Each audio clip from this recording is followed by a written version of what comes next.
कैसे हैं आप लोग।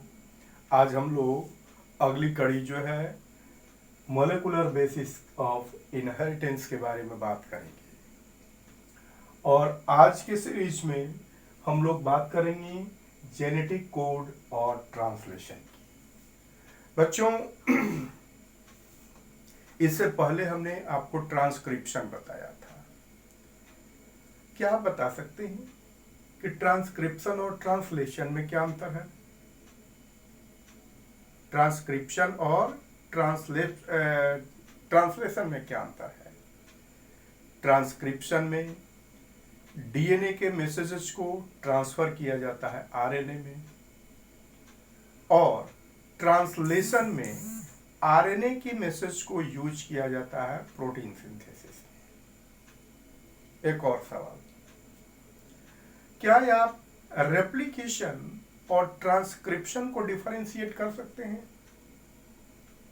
जी, रेप्लिकेशन से में डीएनए से डीएनए बनता है, यानी कि डीएनए की कॉपी बनती है, और जब ट्रांसक्रिप्शन होता है तो डीएनए से आरएनए बनता है। ये बात ध्यान में रखेंगे बच्चों। कंसेप्ट में किसी भी तरह का जो है कमी नहीं होनी चाहिए, ये आप जरूर याद रखें। तो बच्चों, हम लोग बात करें कि सबसे पहले जेनेटिक कोड की बात करें। जेनेटिक कोड, जैसा कि हम लोगों ने बात किया कि डीएनए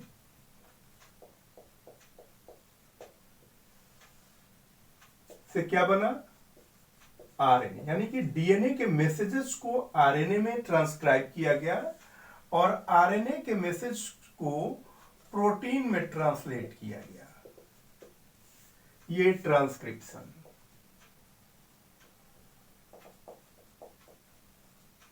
और इसको हम लोग का है ट्रांसलेशन। क्या आप बता सकते हैं ऐसा क्या चीज है डीएनए में? डीएनए में हम आपने क्या देखा? न्यूक्लियोटाइड के सीक्वेंस देखा, डीऑक्सीराइबो न्यूक्लियोटाइड के सीक्वेंस देखे। आरएनए में क्या देखते हैं हम लोग? राइबो न्यूक्लियोटाइड के सीक्वेंस होते हैं। बहुत ज्यादा अंतर नहीं है। हाँ, ये डबल स्टैंडर्ड रहा, ये सिंगल स्टैंडर्ड रहा। तो किस वजह से यह अब आरएनए जो है प्रोटीन का सिंथेसिस करने में मदद करता है? क्या कहते हैं कि इसके मैसेज को ये ट्रांसक्राइब करता है, यानी कि इसमें कोड हो जाता है। इसके मैसेज को, यानी कि डीएनए के मैसेज का कोडिंग आरएनए में हो जाता है, और आरएनए में जिस तरह का मैसेज कोड होता है डीएनए का, अकॉर्डिंगली प्रोटीन का सिंथेसिस होता है, अर्थात ट्रांसलेशन होता है। तो ये बात समझ में नहीं आई कि वो कोड क्या है। कोड को हम लोग रीड कैसे करेंगे? इसी कोड को हम लोग क्या कहते हैं? जेनेटिक कोड कहते हैं बच्चों। जेनेटिक कोड का मतलब कि ये relationship between sequence of, genetic code को अगर हम लोग डिफाइन करें तो हम लोग ये कहेंगे कि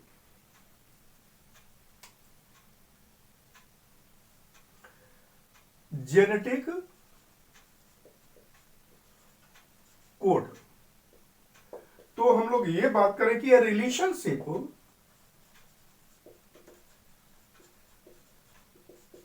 a relationship between the sequence of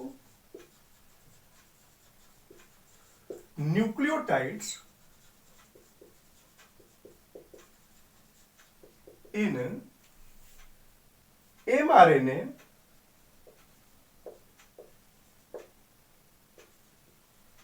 and sequence of amino acids in a polypeptide chain is called genetic code।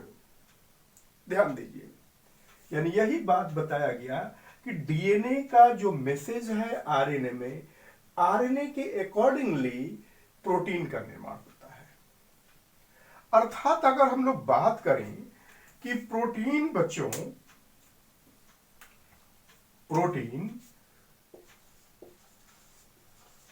क्या चीज का बना होता है? पॉलीपेप्टाइड चेन के बने होते हैं। और ये पॉलीपेप्टाइड चेन अमीनो एसिड्स के बने होते हैं। अमीनो एसिड्स के ये पॉलीमर्स होते हैं। अर्थात हम लोग ये कह सकते हैं कि ढेर सारे अमीनो एसिड्स अगर ये चेन में लग जाए, ये सब क्या है? Amino acids. तो इसी को हम लोग क्या नाम देंगे? पॉलीपेप्टाइड चेन कहेंगे। इसी को हम लोग पॉलीपेप्टाइड चेन कहेंगे। अब सपोज कि इसकी नंबरिंग हम कर देते हैं।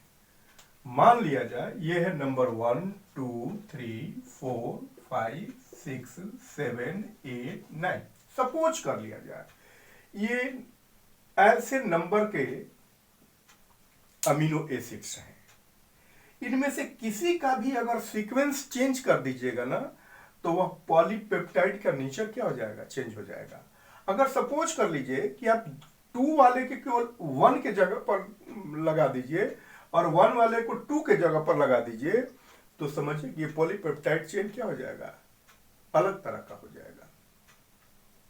मतलब कुछ ना कुछ जरूर है इसमें जो ये कोड इसको बताता है कि what should be the sequence of, what should be the sequence of amino acids in a polypeptide chain. It means the sequence of nucleotide, the sequence of nucleotide in mRNA and sequence of amino acids in a polypeptide chain are correlated to each other. It depends upon the sequence of amino acids depends upon the sequence of nucleotides in mRNA. तो वह क्या है भाई? कैसे पता करेंगे? आपको पता होना चाहिए कि एक न्यूक्लियोटाइड में जब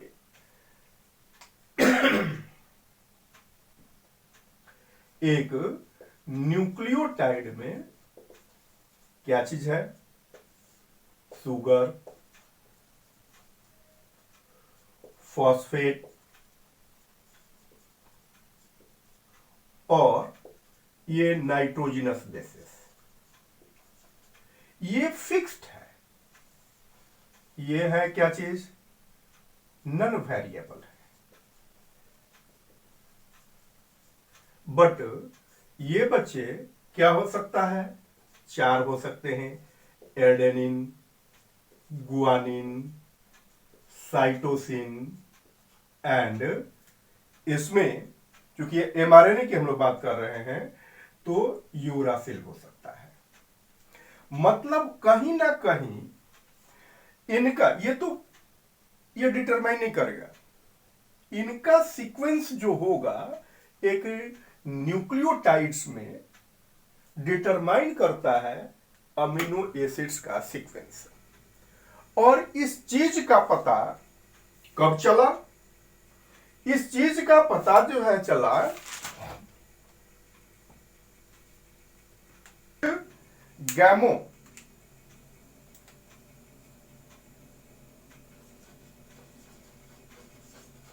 जॉर्ज गैमो, ये 1954 में इन्होंने बताया क्या चीज कि पूरे अमीनो, जैसा कि आपको पता होना चाहिए कि टोटल अमीनो एसिड्स जो होते हैं कितने हैं? टोटल अमीनो एसिड्स की संख्या, नंबर्स ऑफ अमीनो एसिड्स केवल 20 है। प्रोटीन की संख्या कितनी है? Proteins, number of proteins, numbers of proteins more than 1 lakh.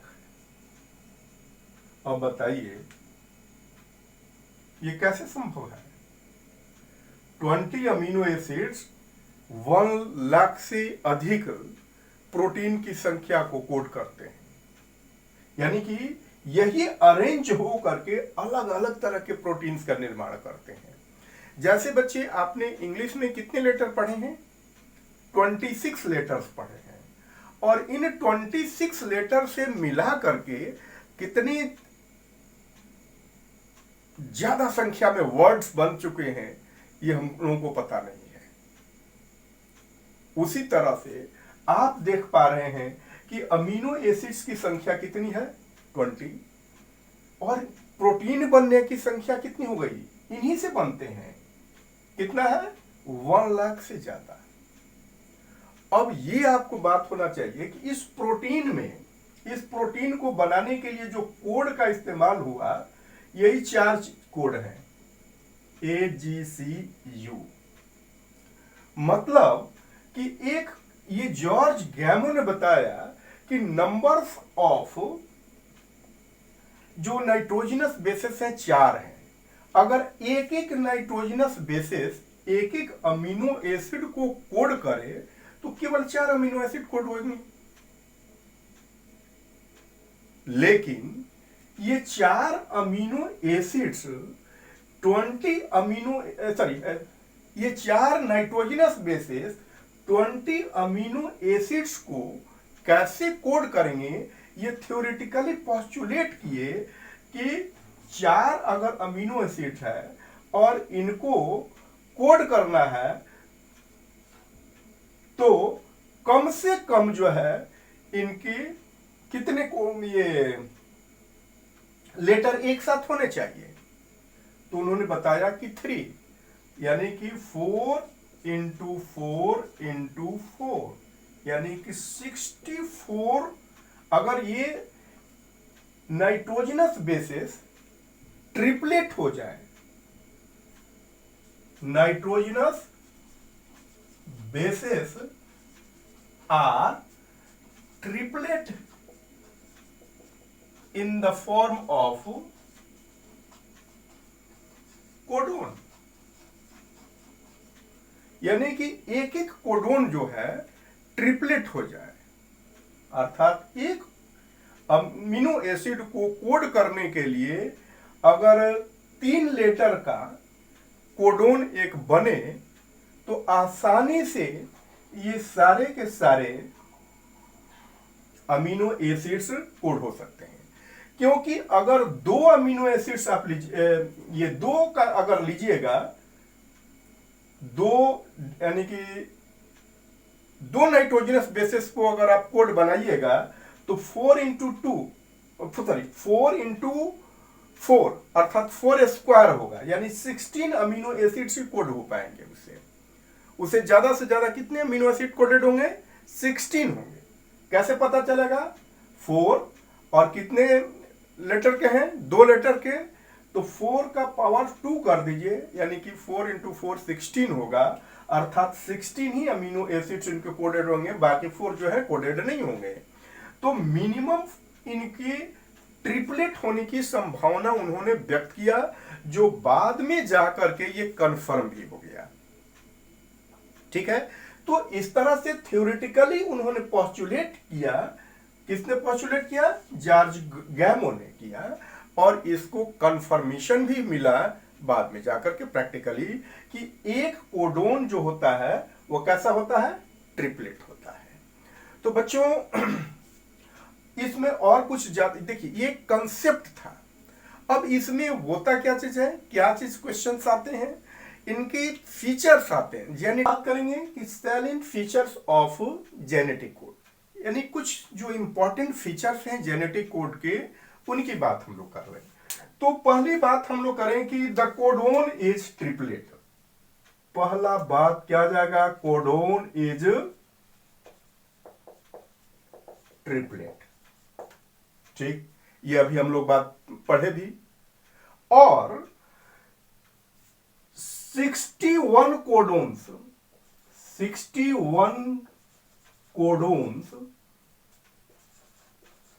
Code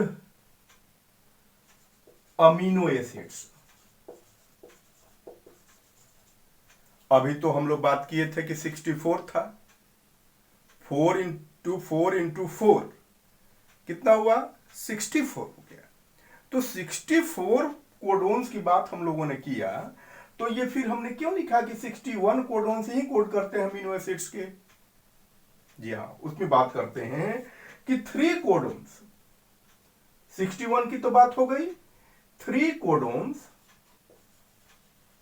कौन कौन, तो ये होते हैं UAA, UAA, दूसरा होगा UAG और तीसरा होगा UGA। ये कोडोन्स किसी भी अमीनो एसिड्स को कोड नहीं करते हैं, do not code any amino acids.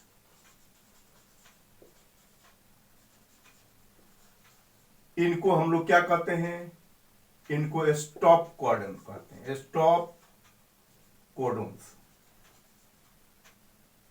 इनको किस नाम से जानते हैं, इनको स्टॉप कोडोन्स या टर्मिनेटिंग कोडोन्स के रूप में जानते हैं। टर्मिनेटिंग कोडोन्स के रूप में हम लोग इनको जान सकते हैं। ठीक, इनका काम क्या है कि जब हम लोग इस पर बात करेंगे आगे कि ये कोडोन्स जब भी मिलते हैं एमआरएनए सीक्वेंस पर, जो कहां इनका लोकेशन होता है, 3' एंड पर होता है। ट्रांसलेशन शुरू होता है बच्चे 5' एंड ऑफ द एमआरएनए और खत्म होता है 3' एंड ऑफ द एमआरएनए। ठीक है, तो ये 3' एंड ऑफ एमआरएनए के आसपास में मिलेगी आपको। तो इनको हम लोग स्टॉप कोडोन्स या टर्मिनेटिंग कोडोन्स के रूप में जानते हैं। अब दूसरी फीचर्स की हम लोग बात करें तो हम लोग ये कह सकते हैं कि only one amino acid, only one, या ये कहें अमीनो एसिड नहीं है, only one codon code a single amino acid. इसका मतलब कि कोई भी एक कोडोन जो होगा किसी एक ही अमीनो एसिड को कोड कर सकता है। ऐसा नहीं कि वो 2 या एक से अधिक अमीनो एसिड को कोड कर सकता है। तो इस कैरेक्टरिस्टिक्स के लिए हम लोग क्या कहते हैं, इसको हम लोग कहते हैं अनएम्बिगुअस। इस कैरेक्टरिस्टिक्स को अनएम्बिगुअस कहते हैं या स्पेसिफिक कहते हैं। अर्थात ये कहेंगे कि कोडोन्स आर स्पेसिफिक या कोडोन्स आर अनएम्बिगुअस। इसका मतलब कि एक कोडोन किसी एक अमीनो एसिड को कोड करता है। अब हम लोग बात कर लें कि इसका जस्ट उल्टा,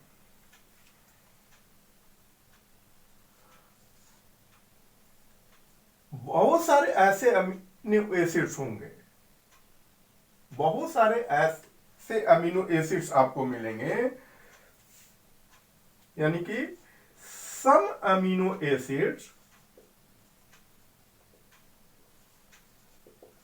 some amino acids are coded by more than one codon, more than one codon। यानी एक अमीनो एसिड एक से अधिक कोडोन से कोडेड हो सकता है, लेकिन एक कोडोन एक से अधिक अमीनो एसिड को कोड नहीं कर सकता है। ध्यान दीजिए, एक अमीनो एसिड कई सारे कोडोन्स के द्वारा कोडेड हो सकते हैं। जैसे एक एग्जांपल ले लिया जाए, एक एग्जाम्पल ले लिया जाए कि फिनाइल एलानिन, फिनाइल एलानिन वह यू यू यू यानी कि ट्रिपल यू से कोडेड होता है बच्चों, और यू यू सी से भी कोडेड होता है। यानी एक अमीनो एसिड दो कोडोन से कोडेड, हमने अभी आपको बताया। तो यही चीज है कि कुछ अमीनो एसिड्स क्या होते हैं, दो या दो से अधिक कोडोन्स के द्वारा भी कोडेड हो सकते हैं, और इसको हम लोग कहते हैं डीजेनरेट। इस कैरेक्टरिस्टिक्स को हम लोग क्या कहते हैं, अगर एक अमीनो एसिड एक से ज्यादा कोडोन से कोडेड हो तो उसको हम लोग डीजेनरेट कहते हैं, इसको हम लोग कहते हैं डीजेनरेट।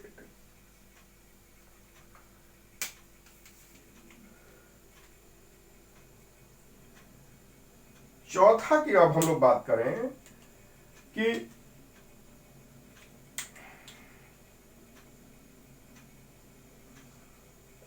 कोडोन्स ऑन, कहां है ये कोडोन्स, एमआरएनए पर ध्यान रखिएगा। एमआरएनए आर कंटिन्यूअस, यानी कि किसी भी तरह का वहां पंक्चुएशन नहीं है, that is no punctuation, no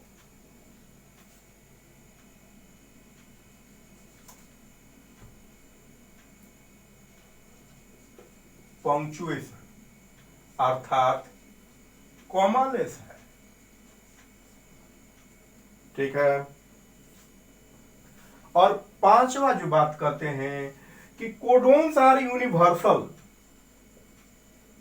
codons are universal, मतलब एक कोडोन जिस अमीनो एसिड को कोड कर रहा है यह हर जगह लागू होगा, चाहे वह यूकैरियोट्स हो, प्रोकैरियोट्स हो, हायर ऑर्गेनिजम्स हो, लोअर ऑर्गेनिजम्स हो, जो प्लांट्स हो, एनिमल्स हो, किसी में भी वह कोडोन क्या होगा, एक खास कोडोन एक खास अमीनो एसिड को ही कोड करेगा।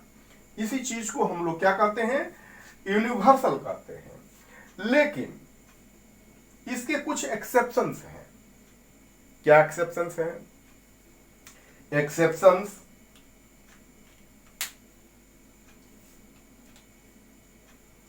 some exceptions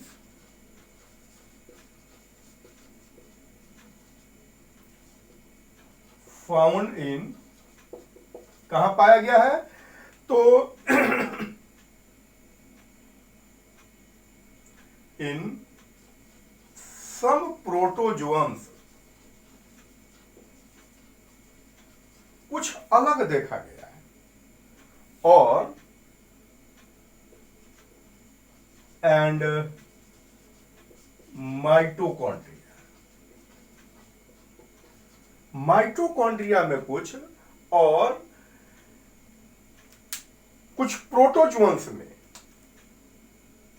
वह कोडोन जो कहीं एक दूसरे अमीनो एसिड को कोड करता था वहां से कुछ वेरिएबल मिला।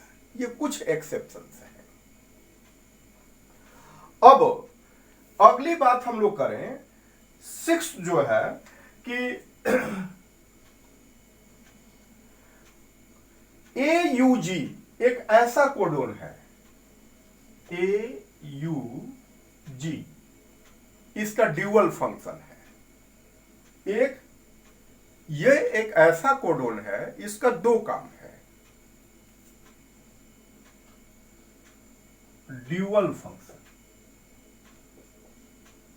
दो काम कौन सा है भाई? एक काम तो कोड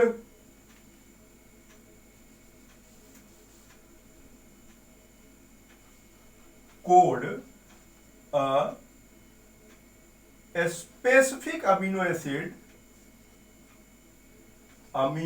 एसिड ए लिख देते हैं, क्या चीज, मेथियोनिन। ये एक काम हो गया। और दूसरा काम हुआ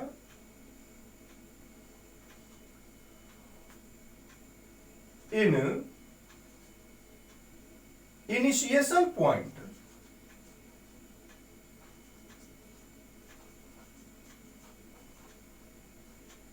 यानी शुरुआत में 5' टर्मिनल एंड, ये क्या कैसा काम करेगा? स्टार्ट कोडोन या इनिशिएशन कोडोन की तरह से ये काम करेगा। ये स्टार्ट कोडोन या इनिशिएशन कोडोन की तरह से काम करेगा। अर्थात ये कह सकते हैं कि यह ट्रांसलेशन को स्टार्ट करने वाला कोडोन कहा जाता है। जब पहला अमीनो एसिड होगा, ये ऐसा कोडोन है, कह सकते, फिर से सुने, ये एक ऐसा कोडोन है जो टर्मिनल पोजीशन में आएगा तो वह किसी भी अमीनो एसिड को कोड नहीं करेगा। वह क्या करेगा? केवल ट्रांसलेशन को स्टार्ट करने के काम में आएगा, अर्थात स्टार्ट कोडोन के नाम से जाना जाता है। बट यही कोडोन अगर किसी बीच में मिलता है कहीं पर भी, टर्मिनल सब टर्मिनल को छोड़ दीजिए, आगे मिलेगा, अपस्ट्रीम में मिलेगा, तो वह मेथियोनिन नाम के, क्या बोलता है? मेथियोनिन नाम के अमीनो एसिड को कोड करता है। तो ये हुआ बच्चे क्या चीज, कुछ इंपॉर्टेंट फीचर्स जेनेटिक कोड के। इसी से रिलेटेड आपको क्वेश्चंस आ जाते हैं, इससे और ज्यादा नहीं मिलेगा ये आपको क्वेश्चन जो है। अब हम लोग इसके बाद आगे पढ़ेंगे क्या चीज, ये ट्रांसलेशन पढ़ेंगे। तो आइए देखते हैं ट्रांसलेशन। ट्रांसलेशन से पहले इस बात को समझा जाए, हम लोगों ने समझ लिया इस बात को कि एमआरएनए के स्ट्रैंड पर कुछ जरूर कोडोन्स हैं, ठीक? उन कोडोन से अमीनो एसिड्स का सीक्वेंस प्रभावित होता है। तो ऐसा कुछ है जो अमीनो एसिड्स को इकट्ठा करता हो और वह एमआरएनए के स्ट्रैंड को के ऊपर जो कोड्स है उसको भी रीड करता हो। ये सबसे पहली बात फ्रांसिस क्रिक ने पोस्टुलेट किया। उस समय कहा जाए कि जेनेटिक कोड का पोस्टुलेशन अभी नहीं हुआ था। इन्होंने एक नाम ऐसा ही पोस्टुलेशन किया कि जरूर कुछ न कुछ ऐसा है, जरूर कुछ न कुछ ऐसा है जो एमआरएनए के स्ट्रैंड के मैसेजेस को रीड करता है और अकॉर्डिंगली अमीनो एसिड को अरेंज करता है। उस वक्त उन्होंने उस कुछ मटेरियल का नाम रखा एसआरएनए,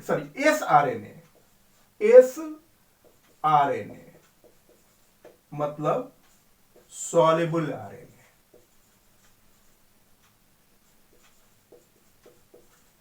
इसी को लेटर ऑन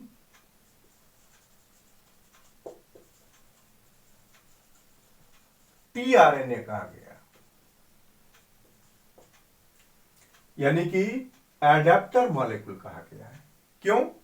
क्योंकि यह एमआरएनए के मैसेज को रीड करता है और अकॉर्डिंगली अमीनो एसिड्स को कलेक्ट करता है और उनको पॉलीपेप्टाइड चेन बनने में मदद करता है। तो क्या है इस बात को, पहले तो हम लोग इस टीआरएनए का स्ट्रक्चर की बात करें। तो बच्चों, टीआरएनए के स्ट्रक्चर के बारे में बात की गई है कि इसका स्ट्रक्चर क्लोवर लीफ, क्लोवर क्या चीज है? एक तरह का घास है, यानी 3 पत्ते वाला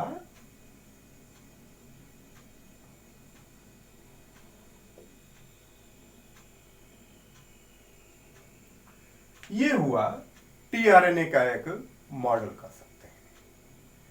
इसमें एक ऊपर वाला टर्म पर जो है, इसमें क्या होता है, अमीनो एसिड्स अटैच्ड होते हैं, ये जोड़ता है अमीनो एसिड्स को।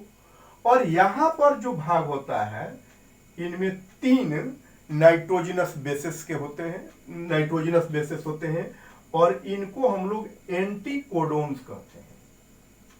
इनको हम लोग क्या कहते हैं, एंटीकोडोन्स। यानी कि जो भी कोडोन होगा उसका एंटीकोडोन। अब मान लिया जाए कि जैसे हम लोगों ने एक कोडोन की बात की थी, initiation codon, initiation codon AUG। तो भाई ए का एंटी क्या होगा, ए का एंटी क्या होता है, यानी कि बेस पेयरिंग कैसे होगा, आरएनए है ना। जैसे डीएनए में क्या होता था, ए से पेयर करता था टी और सी से पेयर करता था जी, ATGC। लेकिन आरएनए में क्या होता है, AUGC। अर्थात इसका एंटीकोडोन जो होगा UAC होगा। अर्थात अगर सपोज कर लीजिए कि किसी कोडोन्स को रीड करना है, AUG को रीड करना है, तो कौन रीड करेगा, इसके लिए खास तरह का टीआरएनए है जिसके पास UAC एंटीकोडोन होगा। एंटीकोडोन कैसा होगा उसका, UAC। अर्थात यही बताया गया कि एंटीकोड ये टीआरएनए जो है 3 तरह के होते हैं, या ये कहीं चलिए 3 तरह के नहीं, 2 तरह के होते हैं। एक इनिशिएशन कोडोन, जिनका काम क्या करना है, एक पॉलीपेप्टाइड चेन को बनाने में, यानी कि ट्रांसलेशन को इनिशिएट कर देना। दूसरा जो है इनिशिएशन कोडोन, ये तो इसको रीड करने वाले, जिसको कि हम लोग ये कहेंगे कि इनिशिएटर टीआरएनए कर लेंगे। इसको हम लोग क्या कहेंगे, इनिशिएटर टीआरएनए।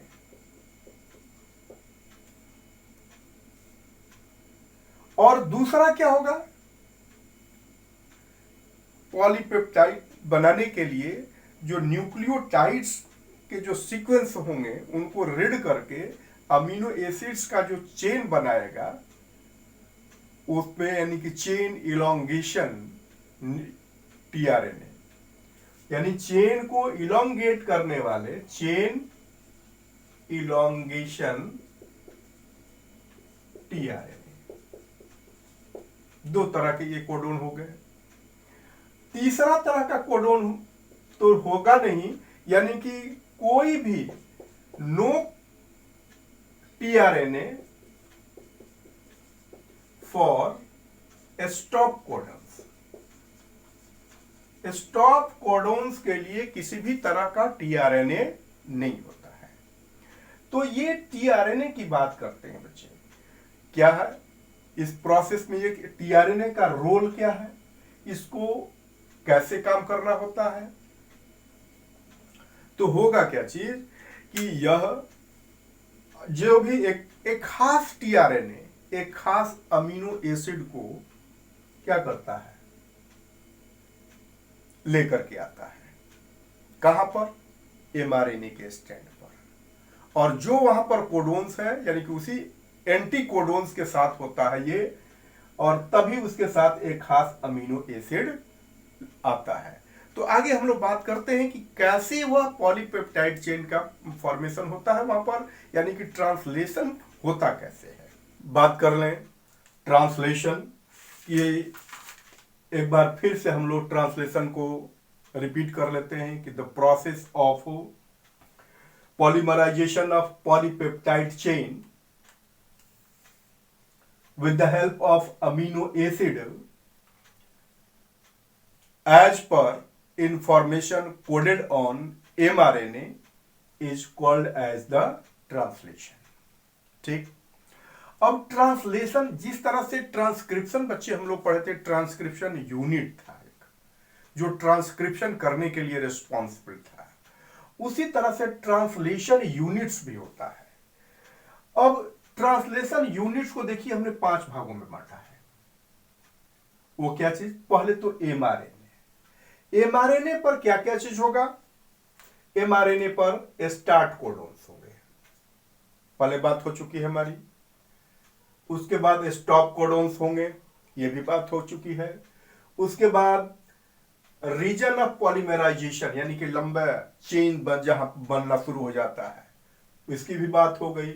लेकिन हाँ, अनसेचुरेटेड रीजन्स भी, सॉरी, अनट्रांसलेटेड रीजन्स होते हैं, यानी कि इस एमआरएनए पर कुछ ऐसे सीक्वेंस होते हैं जिसका कोई कोडिंग नहीं होता है, यानी कि अनट्रांसलेटेड रीजन, इनका ट्रांसलेशन होता ही नहीं है, इनका ट्रांसलेशन नहीं होता है।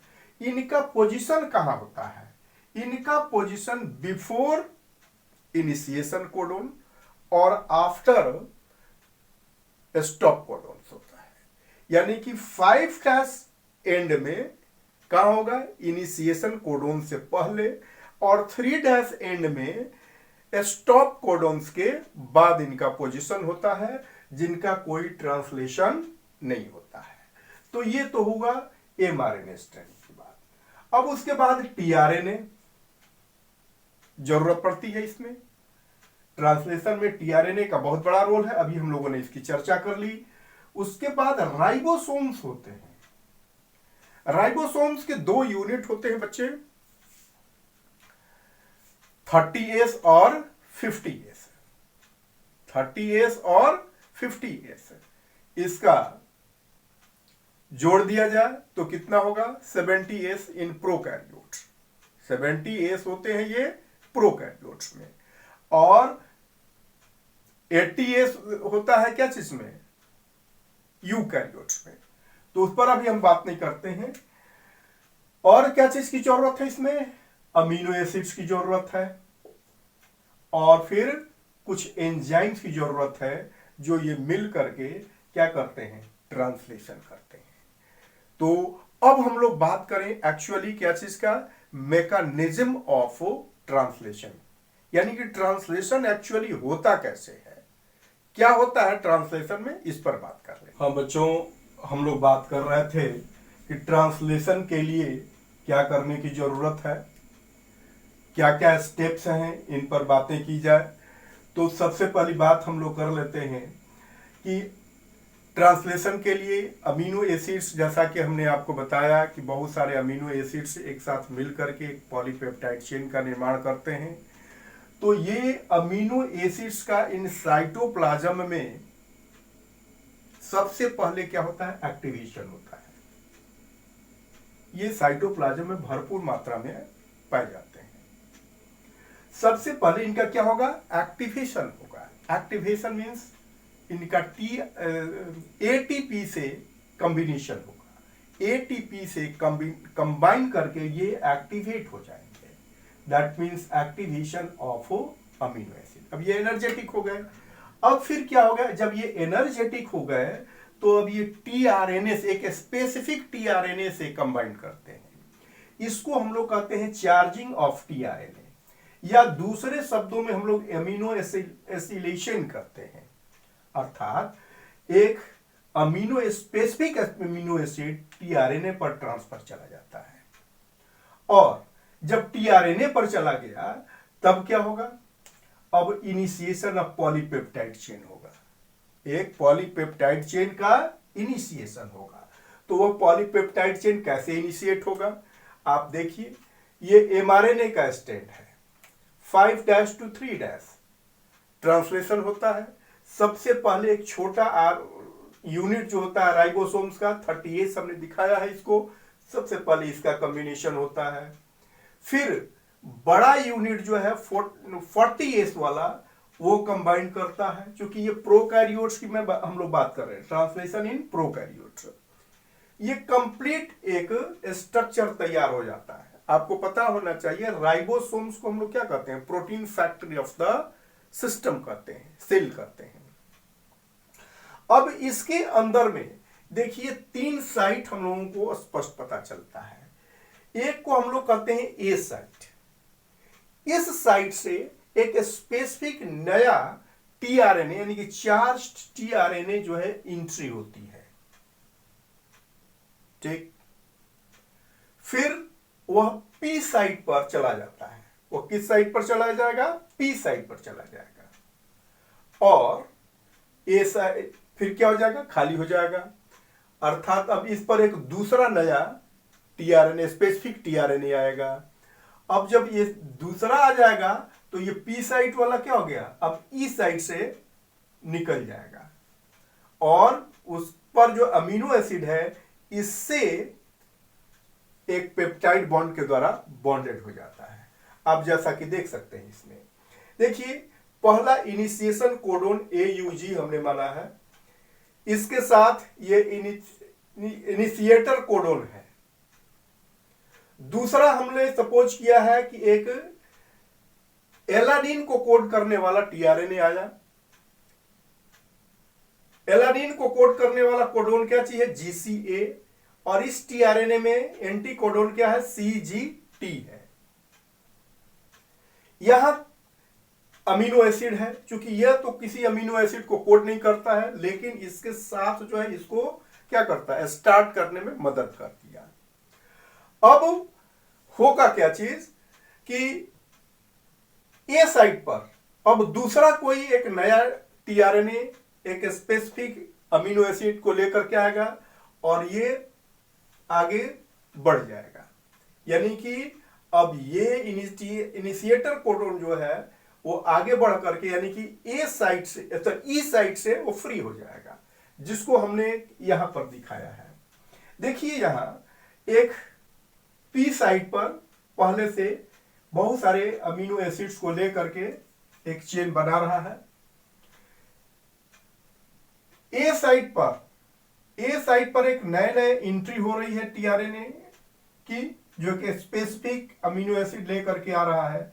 ये अमीनो एसिड जो भी है पी साइट पर जो टीआरएनए उसके अमीनो एसिड से पेप्टाइड बॉन्ड के द्वारा बन जाता है, और तब ये टीआरएनए क्या हो जाता है, फ्री हो जाता है, आगे बढ़ जाएगा, यानी ई साइट पर बढ़ जाएगा, और ई साइट से बढ़ करके ये आगे रिलीज हो जाता है, यानी इस सिस्टम से रिलीज हो जाता है। यानी यही प्रोसेस जो है कंटिन्यू चलते रहता है, और नए नए अमीनो एसिड्स जो है एडेड होते जाते हैं, और पॉलीपेप्टाइड चेन का इलोंगेशन होने लगता है।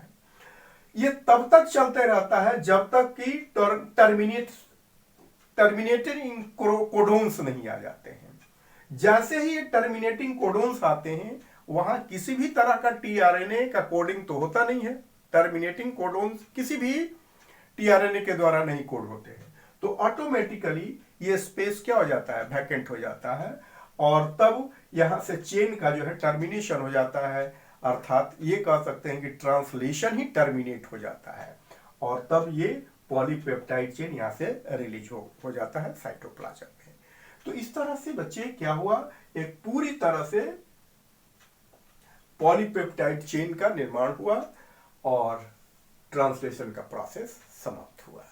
तो बच्चे, हमारी आशा है कि आप इसी तरह से रोजाना हमारे हर वीडियो को ध्यान से देखें। हम लोग बड़ी मेहनत करके जो है इस पर काम कर रहे हैं, ताकि आपकी परफॉर्मेंस जो है डे बाय डे जो है बढ़ती जाए। जो है अगर आप रोजाना इस तरह के वीडियो जो है हमारे सब भी जो है आपको हमने दिए हुए हैं, वो सबको अगर आप एक एक दिन करके भी जो छोटे छोटे टाइम में भी अगर आप इसको ध्यान से देखते हैं तो बहुत अच्छा कर सकते हैं। तो आज के लिए इतना ही, तब तक के लिए धन्यवाद।